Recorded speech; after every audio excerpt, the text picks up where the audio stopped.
Les sciences, c'est la fin de la grande aventure pour le Français Thomas Pesquet. Il sera de retour sur Terre après-demain, vendredi, après avoir passé 6 mois dans la Station spatiale internationale, d'où il a, lui aussi, alerté sur le danger des débris de l'espace.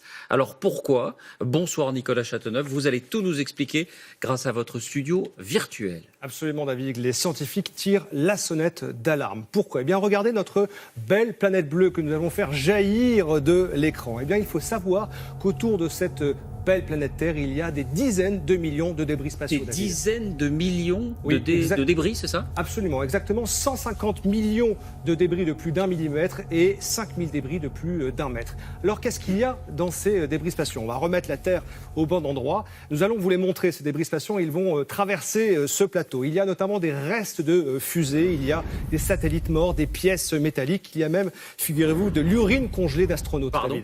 Absolument, ça date du temps où les vaisseaux spatiaux ne recyclaient pas l'eau qu'ils emportaient et où on jetait un peu tout par-dessus bord. Est-ce que le phénomène s'accélère? Oui, il s'accélère nettement depuis, on va dire, une dizaine d'années. Depuis, notamment en 2007, les Chinois ont lancé un missile sur un de leurs satellites juste pour montrer qu'ils étaient capables de le faire. Voilà, le satellite a explosé. Résultat des courses, eh bien, près de 4000 débris spatiaux disséminés d'un coup dans l'espace. Alors, pour nous épargner, nous avons maintenu ces débris statiques sur le plateau, mais il faut savoir que dans l'espace, eh bien, ces débris filent à près de 30 000 km/h. Et donc, cette plaque que vous voyez juste devant moi, elle est tout à fait capable de détruire la Station spatiale internationale et son équipage.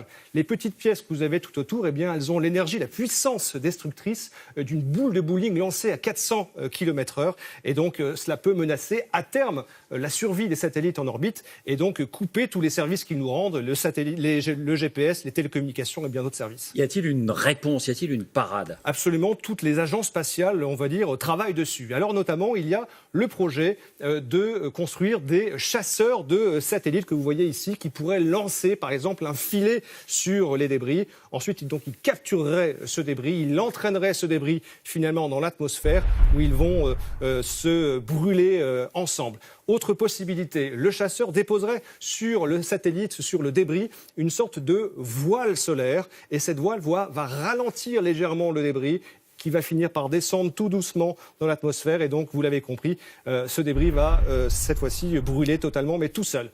Encore plus fort, regardez le satellite, le chasseur de débris qui serait équipé d'un rayon laser. Il va chauffer ce débris spatial qui va également ralentir un petit peu, qui va finir, vous l'avez compris maintenant, dans l'atmosphère et qui va se détruire tout seul également.